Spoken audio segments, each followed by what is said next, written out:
London, England, known for its architecture, culture, and royalty. But these days, it boasts a new king, the king of all chefs. Meet Gordon Ramsay, a man of the people. He was raised on the working-class streets of Glasgow, but left home to pursue his true passion, cooking. Lamb sauce, please. In 1993, at the age of 27, Ramsay opened his first restaurant. I like this table, it's my favourite table.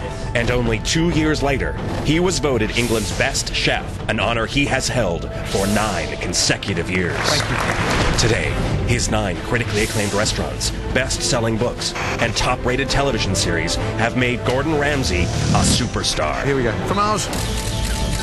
But his drive for perfection in the kitchen I'll do the lamb if you can't do it. has labeled him the bad boy of celebrity chefs. It's the kitchen devil himself! Mugos! He's a 3-star Michelin man with attitude. Why are you putting fish stock on a risotto? But there's a method to his madness. I've always extracted the best out of individuals because I push them to the absolute max. Get off! That's how you get perfection. It's with this philosophy that he's coming to America. And he's guaranteeing to mold one of these 12 people into a master chef. Ready? Yes, chef! Let's get in the kitchen. The person who excels the most will win their very own restaurant. Hell's Kitchen is like no other restaurant. It's equipped with 72 cameras to capture the real-life drama of living in Gordon Ramsay's world. I know what I can and cannot do. Hurry up! This is one thing I can't do. For this aspiring group of chefs, he will challenge them and inspire them. So you wouldn't be standing here if I didn't believe in you. He will discipline them. Get back on your section and talk to me. Hey, hello, what's this? Get back on your section! And encourage them. Well done. I am a very proud man.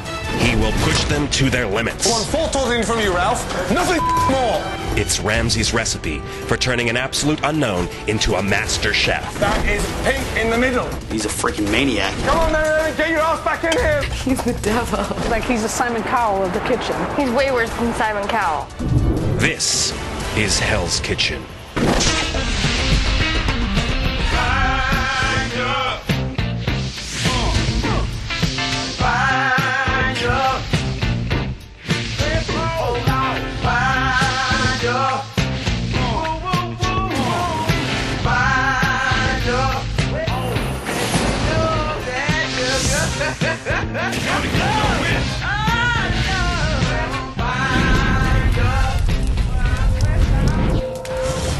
Previously on Hell's Kitchen. And if you all just shut up, we'll do it perfectly.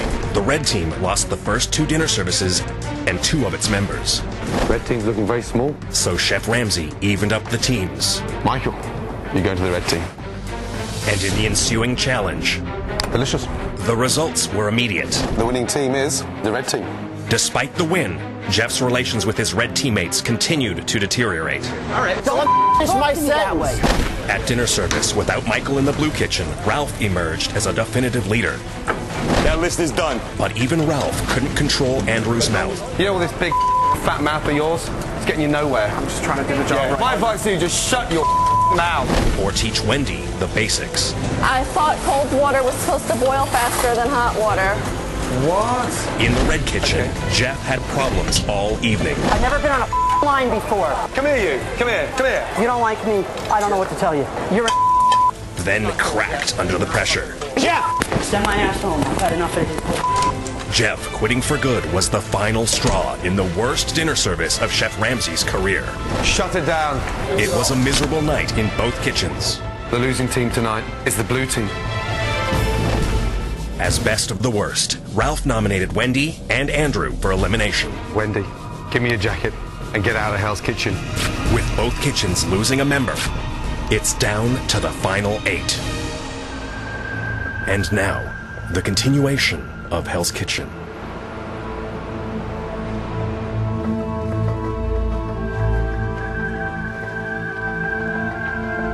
The blue team's first dinner service defeat is sinking in. And for Jessica, the loss is personal. Such an amazing girl, like, so sweet, so thoughtful. Today, Wendy got eliminated. I was really upset about it. And I think she's an amazing person. I just super respect her. We're down to 8 people now, and Hell's Kitchen is definitely changing. I'll never walk out of my team, man. Never. Despite Jeff's sudden departure, the red team is managing to cope with the loss. We won because why? Because you know what? He was gone. Goodbye. Hello. And we got down and we made it happen. You get yelled at. I'm sorry. You're going to cry by getting somebody yelling at you? We lost somebody and we held it together. I think the team is relieved that Jeff is now out of the way. He's been more of a problem than he was a help.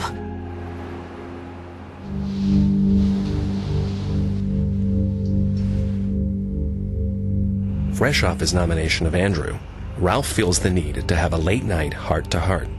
Are you trying to achieve the role of smartest? All right, fine. I'm a smartest. I got a big mouth, and I stood up for what I believe tonight. But is that the role that you want? No, absolutely. So then put the smartest away, man. If you don't want to be on the guillotine, then just shut your mouth, man. Bottom line is, you got to check your ego at the door when you walk in the kitchen. And Andrew needs to understand that.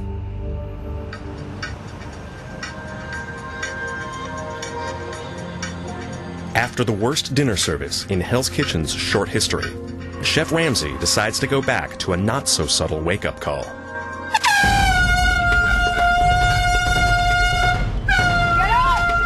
Get up! Get up! Get up for roll call. This morning, we awoke to the sound of air horns.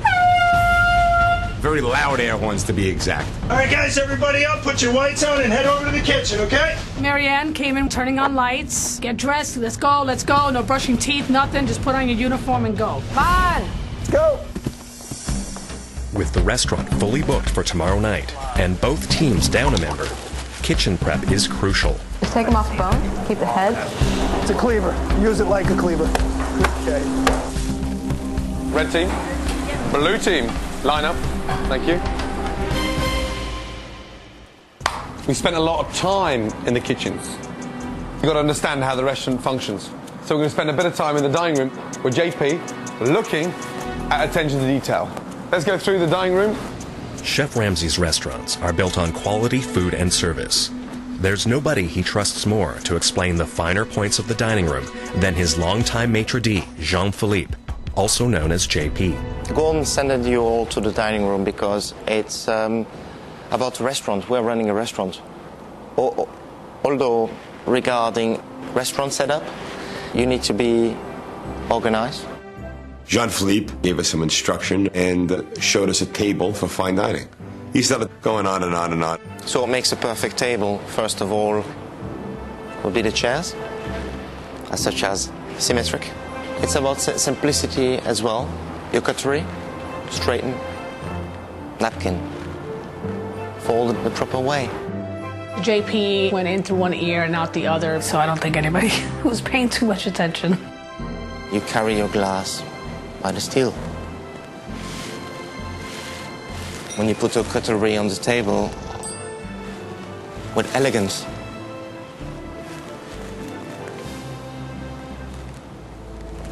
And you need to know what you're talking about as well. Clear? Yes, sir. Paying attention? Yes, sir. This is your next challenge.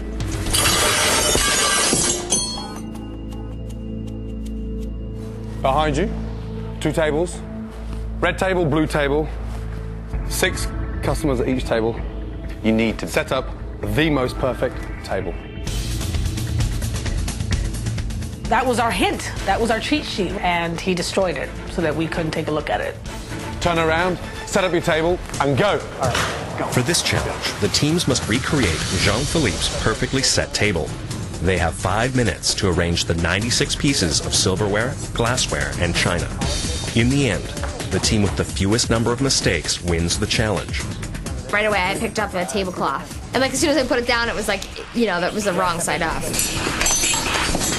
Now, don't throw things on there. It's a table, guys, yes? I have absolutely no clue how to set up this dining room table. It's just so many pieces of silverware and glasses have to be a certain way. It's kind of crazy. By now, the teams know that winning has its rewards. The glasses go around like this. But it's the punishment for losing they're trying to avoid. It's got a whole line out.